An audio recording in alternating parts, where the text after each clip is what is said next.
Hallo meine Freunde, hola Madridistas. José Mourinho lässt nicht locker. Er möchte einen neuen Mittelfeldspieler und einen neuen Innenverteidiger. Zumindest behauptet das die New York Times rund um Mario Cortegana. Was da los ist, schauen wir uns natürlich an. Welche Spieler kommen da in Frage? Was ist meine Meinung zu dieser Situation? Und im Anschluss beantworte ich heute einige Fragen. Wann werden eigentlich unsere neuen Spieler vorgestellt und auch unser neuer Trainer? Was war das Geheimnis, was gestern im Chiringuito aufgedeckt wurde? Woher hat José Mourinho eigentlich sein blaues Auge? Und. All das und viel mehr in diesem Video. Viel Spaß dabei.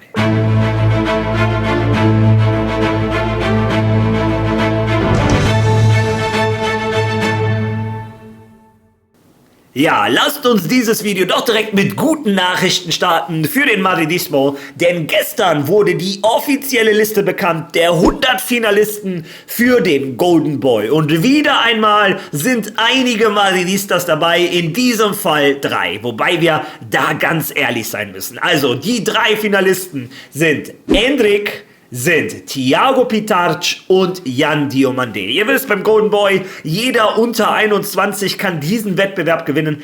Aber seien wir mal ganz ehrlich, ein Yan Diomandé steht unter den Top 100 für seine Leistung bei RB Leipzig. Der ist inzwischen Spieler von Madrid, aber die Leistung, die er bei Leipzig abgeliefert hat, ist die belohnt werden soll. Bei Endrick quasi das Gleiche. Ich meine, der war immerhin eine halbe Saison bei Madrid, aber hat da kaum gespielt. Also er wird, wenn dann, belohnt für seine Leistung bei Lyon. Der Spieler, der wirklich für seine Leistung bei Madrid belohnt wird, ist ein Thiago Pitarch. Also diese 3 sind die Vertreter von Real Madrid unter den Top 100 bei dem Golden Boy. Ja, und starten wir jetzt mit dem Beantworten der Fragen. Einige Fragen, die nicht nur mir sehr häufig gestellt wurden, sondern die ich mir selber auch gestellt habe. Der Madridismo stellt diese Fragen.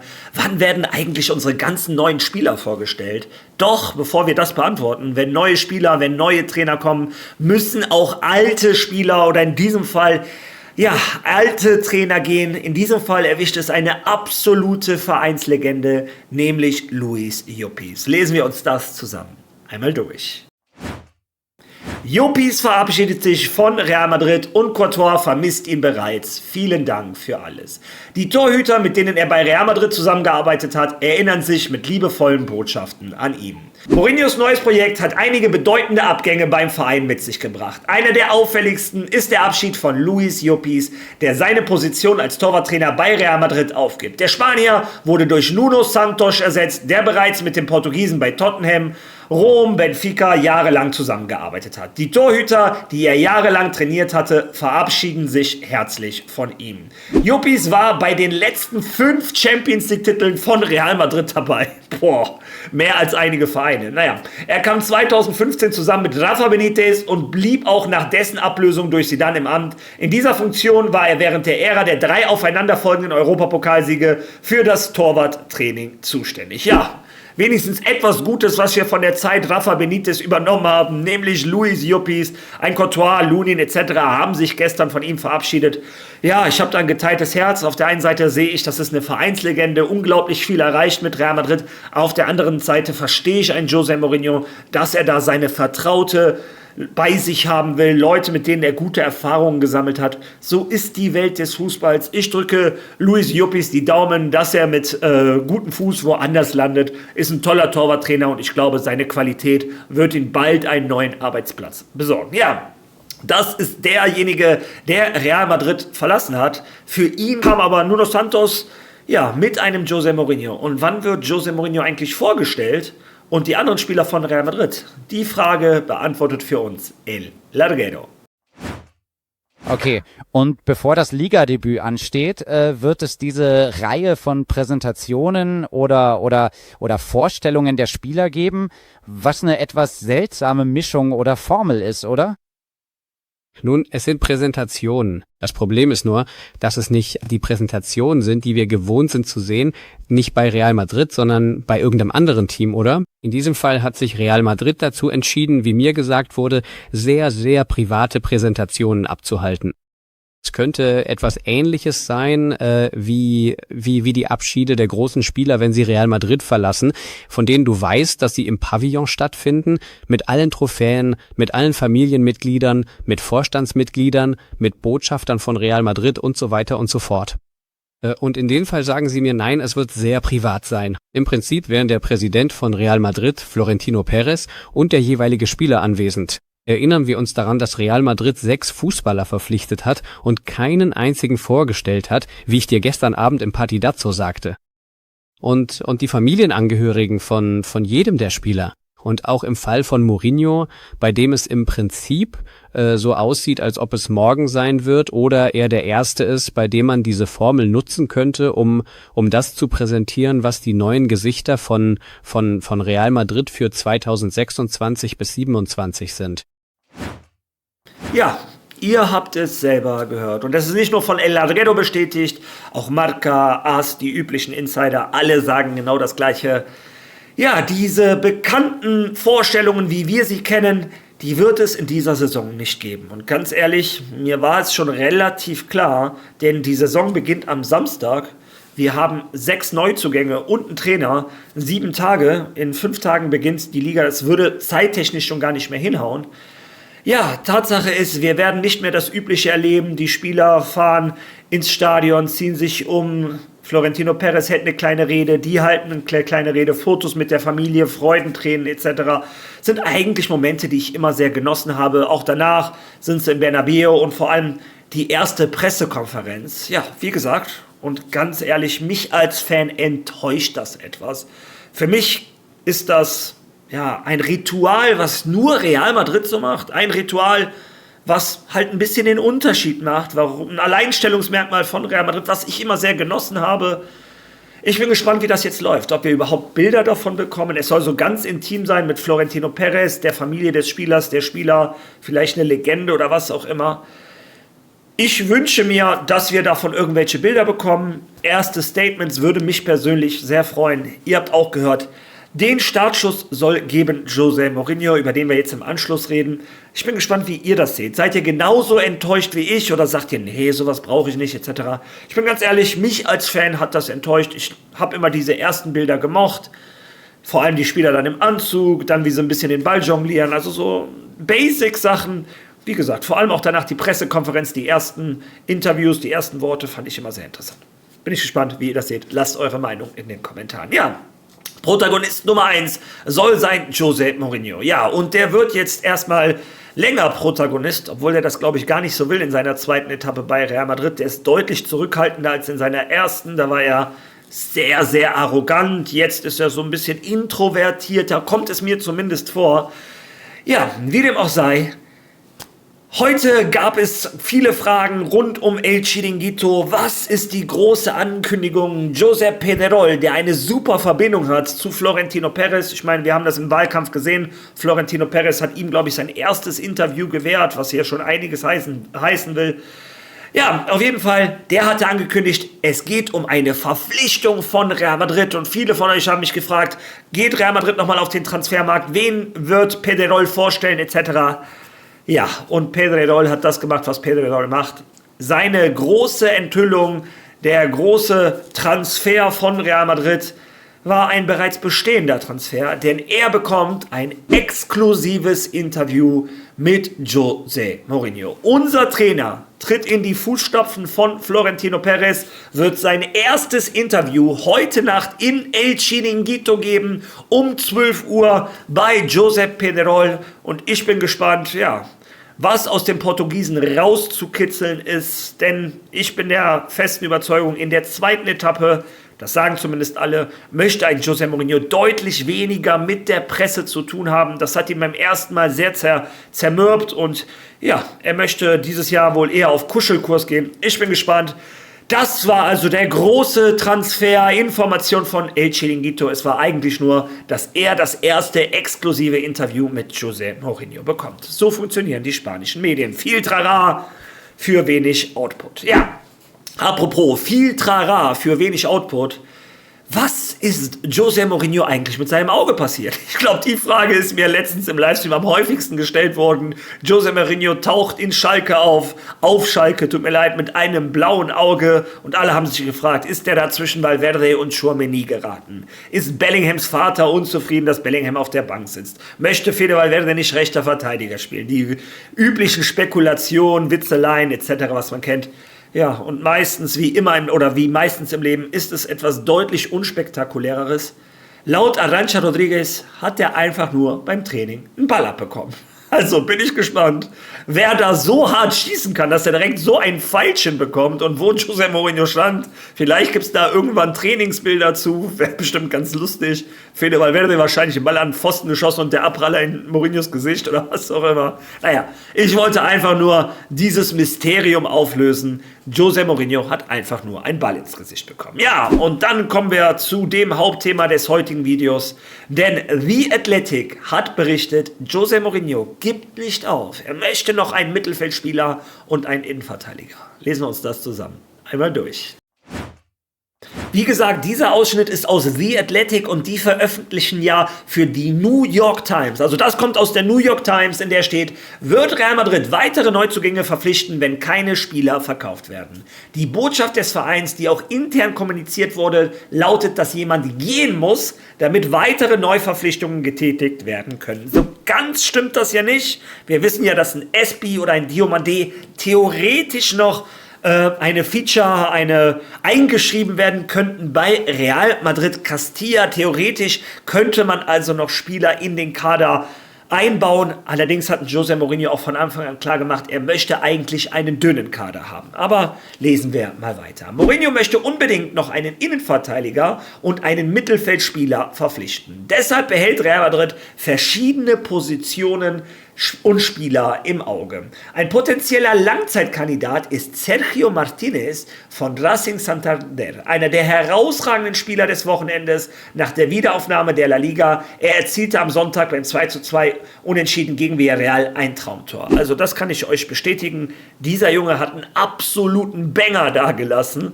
Also das Tor lohnt es sich zu schauen. Schaut euch mal die Wiederholung von Racing Santander gegen Villarreal an. Real Madrid und Barcelona sind schon lange an dem 19-jährigen Mittelfeldspieler interessiert, zögern aber, seine Ausstiegsklausel in Höhe von 3 Millionen Euro zu zahlen und suchen nach anderen Transfermöglichkeiten.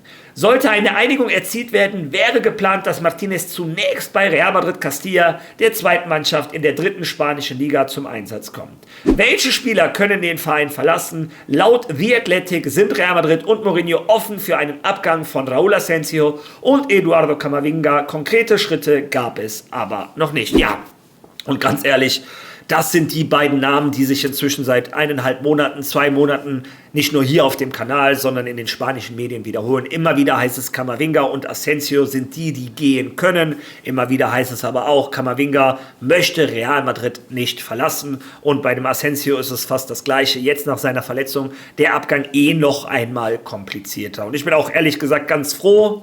Es wäre schön, wenn wir mal ein paar Innenverteidiger in der Reserve haben, falls sich mal wieder der Fluch in der Innenverteidigung ausbricht und sich jeder verletzt, dass da nicht wieder ein Tchouaméni in der Innenverteidigung spielen muss oder im schlimmsten Fall war es sogar mal ein Dani Carvajal, ich erinnere mich.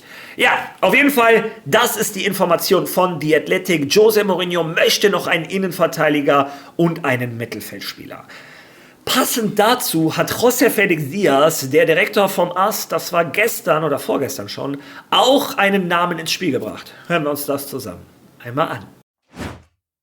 Chris Smith ist einer der Spieler, über die schon am längsten gesprochen wird. Er ist ein junges niederländisches Talent, das, vor allem dadurch bekannt wurde, dass es mit Real Madrid die Youth League gewann oder zumindest dazu beitrug und dann maßgeblich zu diesem Triumph beitrug.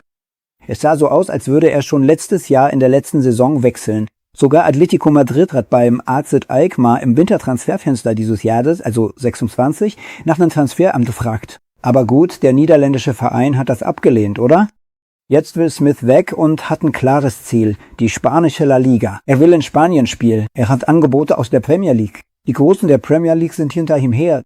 Und nun ja, er zieht sogar in Betracht, noch ein Jahr, eine weitere Saison bei seinem Team zu bleiben und dann den Sprung nach Spanien zu wagen. Nun, Real Madrid hat ihn auf dem Radar, Atletico Madrid hat sich nach ihm erkundigt, sogar der FC Barcelona war zeitweise an ihm dran. Aber Vorsicht, die Premier League macht Druck und könnte ihn dazu bringen, seine Meinung zu ändern. Obwohl es so aussieht, als wäre der Mittelfeldspieler, dieser spielstarke Mann, wie ihn sich Mourinho ein wenig wünscht, bereit, nach Spanien zu reisen. Und nun ja, wir werden sehen, was passiert. Wie gesagt, er zieht sogar in Betracht, noch ein Jahr bei seinem Team zu bleiben und dann in die spanische Liga zu wechseln. Wir werden sehen, der Sommer ist noch nicht vorbei. Ja, auch ein alter Bekannter auf diesem Kanal. Den Namen haben wir auch schon seit längerer Zeit gehört. Kees Smith. Die Übersetzung war nicht ganz richtig. In dem Jahr hatte Real Madrid die Youth League nicht gewonnen. Kees Smith hat mit Alkmaar die Youth League gewonnen und hat damals Real Madrid rausgekickt. Und seitdem hat Real Madrid den Spieler im Auge. Er selber möchte laut AS nach Spanien. Da gibt es ja 2 oder 3 Optionen. Atletico Madrid, der FC Barcelona und Real Madrid. Man redet über eine Ausstiegsklausel von ca. 60 Millionen Euro. Also haben wir quasi Kandidat 2, Kandidat 1, die Low-Cost-Lösung. Sergio Martinez für ca. 3 Millionen Euro. Dann ein Kees Smith, schon deutlich teurer. Da redet man über 60 Millionen Euro. Ja, und gestern aus England dann die dritte Information. Und zwar von Team Talk. Ja, und die berichten, ich zeige euch nur ganz kurz den Artikel, dass ein José Mourinho grünes Licht gegeben hätte für einen Transfer von Martin Zubimendi. Der spanische Weltmeister und Nationalspieler sei bei Arsenal nicht mehr glücklich. Die haben ja Bruno Guimaraes geholt für 90 Millionen Euro und gegen Manchester City hat auch Guimaraes schon gespielt.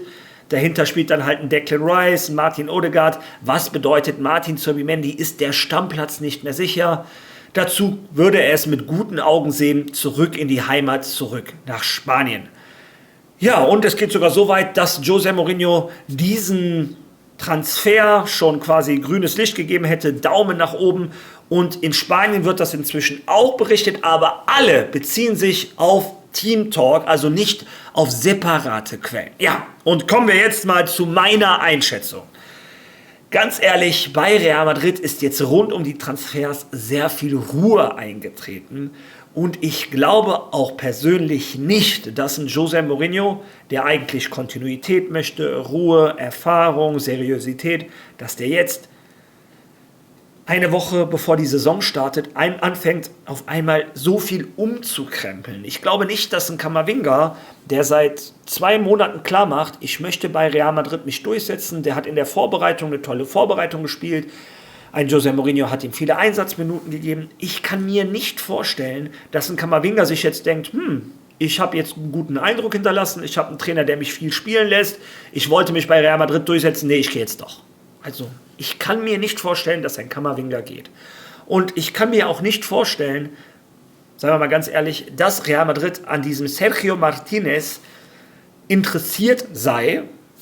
Wenn sie Interesse haben, ich meine, AS berichtet das auch etc., die sind interessiert, aber das ist ein Spieler, der erst einmal für Real Madrid Castilla eingesetzt werden soll. Das ist noch ein Riesensprung von Real Madrid Castilla bis zur ersten Mannschaft. Also für mich, Sergio Martinez, auch wenn er überall in allen Nachrichten zurzeit erscheint, ist das für mich keine Lösung, erst recht nicht, um den Camavinga zu ersetzen. Kees Smith, mehr von dem Gleichen. Ich glaube nicht, dass ein Real Madrid 60 Millionen Euro in die Hand nimmt für noch einen jugendlichen Spieler im Alter von 21 Jahren. Passt nicht so zu dem, was ein José Mourinho möchte, vor allem auf so einer Position wie dem zentralen Mittelfeld. Da hatten man einen Rodri im Auge mit 30 Weltmeister, MVP der WM, also einen sehr erfahrenen Spieler. Ich persönlich kann es mir nicht vorstellen, dass ein José Mourinho jetzt auf einen 21-Jährigen setzen möchte, der in der Elite des Fußballs auch sich noch nicht bewiesen hat. Es ist nicht die Zeit für Experimente bei Real Madrid. Ja, und der letzte Name, Martin Zubimendi, ist der, den ich mir am ehesten vorstellen könnte. Weltmeister, Europameister, hat bei der EM und im WM-Finale in beiden Spielen gespielt, hat bei Arsenal Erfahrung, Champions League-Finale etc. Also das ist ein erfahrener Spieler, wo ich glaube, ein José Mourinho denkt, ja, der könnte sofort in die Mannschaft passen. Aber ganz ehrlich, ich würde diesen Transfer nur angehen, wenn du als Madrid da wirklich eine Chance des Marktes bekommst, wenn du dir den Spieler ausleihen kannst für ein Jahr mit einer Option auf Kauf, dann könnte ich mir vorstellen, dass der ein guter Kandidat ist, um die Kaderbreite aufzufüllen, falls ein Bernardo Silva, wer auch immer sich mal verletzt, dass wir da einen anderen spielstarken Sechser im Mittelfeld haben, damit ein Arda Güler nicht unbedingt auf der 6 spielen muss. Ja, dafür kann ich mir es vorstellen. Ich kann mir nicht vorstellen oder würde als Real Madrid jetzt auch nicht tief in die Tasche greifen und für so einen Spieler 60, 70, 80 Millionen Euro in die Hand nehmen. Für einen Spieler, so leid es mir tut, der es nicht geschafft hat, sich bei Arsenal London durchzusetzen. Wenn du mir jetzt sagst, ein Declan Rice, der da unangefochten Stammspieler ist, bei der englischen Nationalmannschaft auch, wenn du für den viel Geld in die Hand nimmst, kannst du das als Madrid noch rechtfertigen. Aber ich persönlich kann mir einen Martin Zubimendi nur vorstellen, wie gesagt, wenn du sowas hast mit einer Leihe, mit Kaufoption, wenn du das Gehalt dafür von dem Spieler übernimmst, dann könnte ich mir diesen Transfer vorstellen. Anders würde ich ihn nicht angehen. Vor allem muss man auch bedenken, wir haben einen Thiago Pitarch. Wie soll die Zukunft von Thiago Pitarch aussehen? Soll er bei Real Madrid Castilla jedes Spiel machen? Soll er in der ersten Mannschaft spielen? Wenn du viel Geld in die Hand nimmst für einen Zubimendi, dann versperrst du ja definitiv auch den Weg für einen Thiago Pitarch. Was ich von dem Jungen bis jetzt gesehen habe, die Ansätze waren gut und zwar in schwierigen Plätzen, auf schwierigen Plätzen gegen schwierige Gegner. Ich weiß nicht, ob ich die Zukunft von dem Thiago Pitarch verbauen würde. Wir wissen nicht, welche Entwicklung er nehmen kann. Für einen Spieler, wie gesagt, der es nicht geschafft hat, bei Arsenal sich durchzusetzen. Aber das ist meine persönliche Meinung. Ich akzeptiere natürlich jede andere, aber um die anderen Meinungen zu kennen, muss ich sie auch lesen. Also seid so nett, geht in die Kommentare. Was sagt ihr zu Keith Smith? Was sagt ihr zu Sergio Martinez? Was sagt ihr zu Zubimendi? Seht ihr das wie ich? Seht ihr das anders? Wenn ihr schon mal da seid, like dieses Video, hype dieses Video. Wenn du noch nicht auf Follow geklickt hast, mach das. Das unterstützt den Kanal ungemein. Und ich würde vorschlagen, wir sehen uns morgen wieder. Also, bis dahin. A la Madrid!